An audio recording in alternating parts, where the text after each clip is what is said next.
El artículo 18 de la Constitución nos da derecho a estar informados e informar sin censura, sin reservas y con responsabilidad. La investigación periodística nos permite encontrar evidencias para sacar a la luz verdades ocultas. Nuestra misión es presentar esas evidencias porque las evidencias nunca mienten. Amigos televidentes, tengan ustedes muy buenas noches. Esto es Artículo 18, donde solo cuentan las evidencias.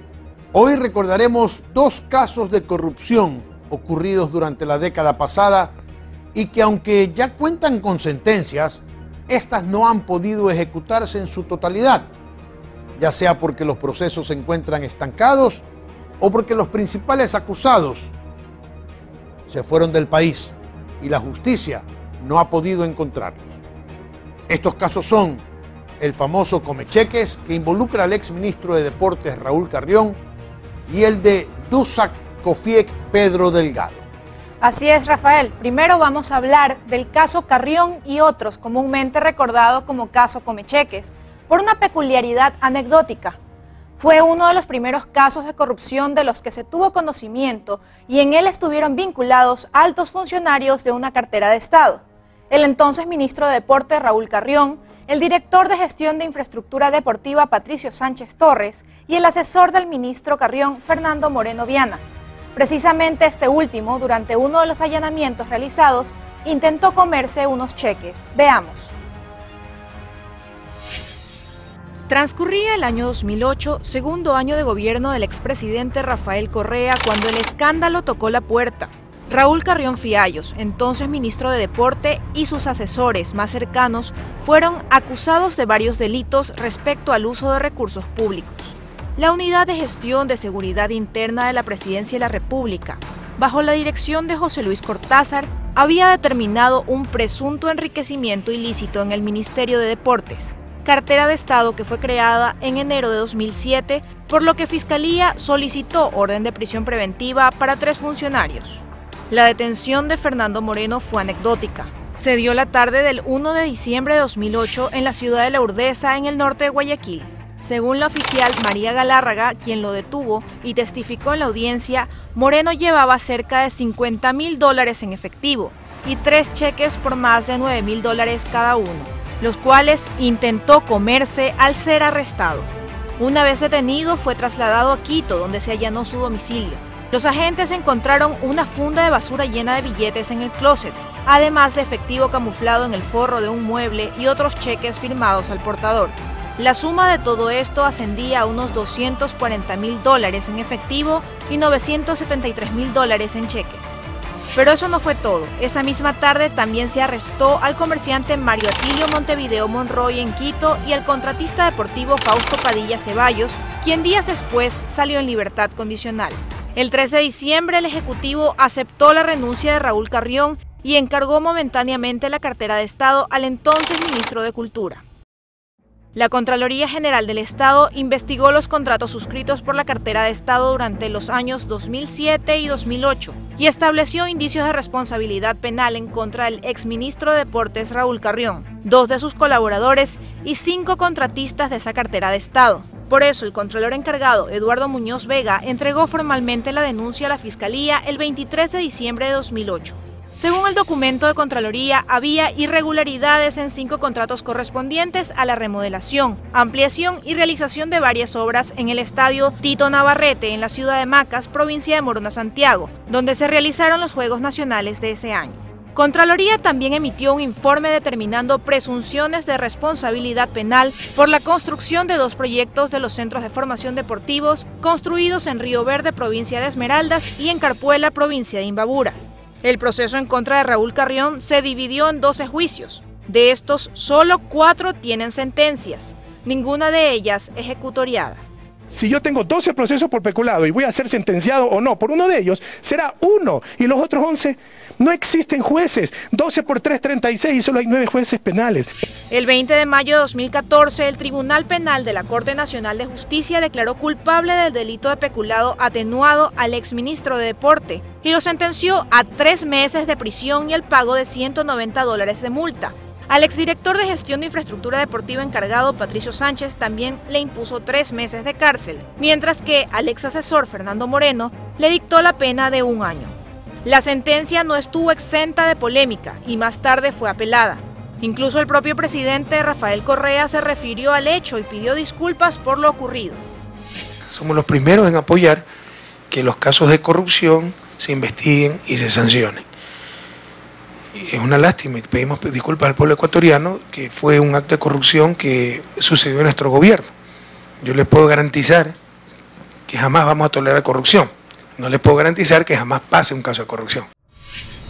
El 27 de abril de 2015, Raúl Carrión fue sentenciado a 4 años de pena de libertad como autor de peculado en la adquisición de implementos deportivos y subdivisión ilegal del contrato. En ese mismo juicio, Rafael Mendoza, exdirector de Servicios Institucionales del Ministerio de Deporte, fue sentenciado a 4 años de pena privativa de libertad. Elizabeth Cárdenas, exdirectora de Asesoría Legal del Ministerio de Deporte, y Rosa Segura, contratista, fueron sentenciadas a 2 años. Y Mario Montevideo, quien fue beneficiario del dinero del contrato, a 8 años. El 19 de enero de 2016, el exministro de Deporte, Patricio Sánchez, y Fernando Moreno fueron sentenciados por la Corte Nacional de Justicia a 5 años de prisión por tráfico de influencias. La Fiscalía presentó 8 pruebas testimoniales y 34 documentales por el delito de peculado. Y creo que los jueces lo han hecho en forma adecuada. En abril de 2016, el Tribunal de la Sala Penal de la Corte Nacional de Justicia reformó la sentencia de 3 meses e impuso 5 años de pena privativa de libertad por peculado, así como el pago de una multa de $952 y reparar integralmente al Estado. El 8 de octubre de 2016, Fernando Moreno, ex asesor del Ministerio de Deporte, fue detenido en el sector Montebello, en Guayaquil. Sobre él pesaban 2 órdenes de detención emitidas por la Corte Nacional de Justicia por peculado y tráfico de influencias. Y el 4 de enero de 2017, Fernando Moreno fue condenado a 9 años de prisión por lavado de activos y al pago de $1,5 millones. En su domicilio, dinero en efectivo, se encontró cheques en blanco y fotocopias de cheques que al parecer habían sido cobrados y que venían justamente de proveedores del Ministerio de Deportes en esa época. El hecho de haberse comido un cheque o no haberse comido, eso no determina que se aumente la pena. El hecho de haber no es un atenuante ni agravante, porque es un hecho atípico. El 5 de abril de 2017, la Corte Nacional de Justicia fijó una pena de 4 años de cárcel para el exministro de Deporte Raúl Carrión por peculado. La jueza Zulema Pachacama también ordenó el pago de $163,000 como medida de reparación integral al Ministerio de Deporte. También fueron sentenciados Rafael Mendoza, exfuncionario del Ministerio de Deporte, y Lorenzo Campoverde, representante legal de la empresa que suscribió un contrato de adquisición de bienes el 22 de diciembre de 2007 dentro del programa Ecuadeportes. ¿Pero en qué quedó este caso? Hasta abril de 2017, de las 4 condenas que pesaban en contra de Carrión, ninguna se ejecutaba en firme, por lo que para su defensa la situación legal se encuentra estancada. Está libre, aunque tiene prohibición de salir del país, y cada semana debe presentarse en la Corte Provincial del Guayas. Esto es lo que hemos podido averiguar del caso. El caso Dusac-Cofiec Pedro Delgado se dio a conocer en 2012. Fue protagonizado por el argentino Gastón Dusac, quien solicitó un crédito a Cofiec por $800,000. Pero el problema no fue que los solicitara, sino que se los aprobaran a pesar de que no había entregado la documentación necesaria para garantizar su pago. Cofiec era administrado por el Estado a través del fideicomiso AGD No Más Impunidad, entonces bajo la administración de Pedro Delgado. Veamos. Corría el año 2012 cuando el caso se hizo público. Un año atrás, el argentino Gastón Dusac había pedido un préstamo al incautado banco Cofiec sin presentar las garantías adecuadas. En su país natal, Gastón Eberto Dusac se dedicaba a la producción, creación y elaboración de campañas de publicidad, estudios de mercado y propaganda pública o privada, también a la representación de empresas nacionales y extranjeras y la administración de bienes en general. Fue de esta manera como se acercó a las autoridades del gobierno de Cristina Fernández y luego a las del gobierno de Rafael Correa. Llegó al país en agosto de 2011 como apoderado de la empresa agroexportadora S.A. de propiedad de los esposos Jorge Alberto Bulgarelli y Beatriz Queralt, quienes lo designaron para que abriera una sucursal en Ecuador, donde también asumió la administración de la compañía Indoequipos, que estaba aportada al fideicomiso AGD CFN No Más Impunidad. Las autoridades del Banco Cofiec autorizaron un crédito por $800.000 a favor de Gastón Dusac, el cual fue adjudicado el 20 de diciembre de 2011, sin cumplir con los requisitos previos y documentación sobre su solvencia económica y capacidad de pago. ¿Pero cómo fue esto posible? El 2 de diciembre, el empresario argentino presentó una solicitud de crédito y en un tiempo récord se abrió, firmó y aprobó la línea de crédito para el extranjero. Lo extraño es que la solicitud presentaba algunas inconsistencias. No era residente en Ecuador, requisito necesario para obtener un crédito. En la ficha no figuraban sus nombres completos. El crédito se expedía para una empresa especializada en sistemas y tecnología, rama diferente a la de su especialidad, y tampoco incluía referencias financieras ni especificaba su lugar de trabajo. Aún así, el crédito fue aprobado. Los $800.000 salieron desde Cofiec repartidos en 2 transferencias de más de $380.000. Una fue a parar al Bank of New York primero y luego al Banco Sempione en Suiza, mientras que la otra cifra fue al People's Bank en la ciudad de Newton, Carolina del Norte, a una cuenta a nombre de la empresa Serfinsa. El 23 de agosto de 2012, María Fernanda Luzuriaga, presidenta ejecutiva del Banco Cofiec, puso una denuncia ante la jueza Mónica Flor Pazmiño en contra de Gastón Dusac por una deuda de $800.000 que estaba ya vencida. En septiembre de 2012, el asambleísta Clever Jiménez pidió a la Fiscalía iniciar acciones penales por peculado y enriquecimiento ilícito a los vinculados en el caso. Y el propio Pedro Delgado, a inicios de octubre del mismo año, presentó una denuncia en contra de Dusac y Cofiec por la expedición del crédito.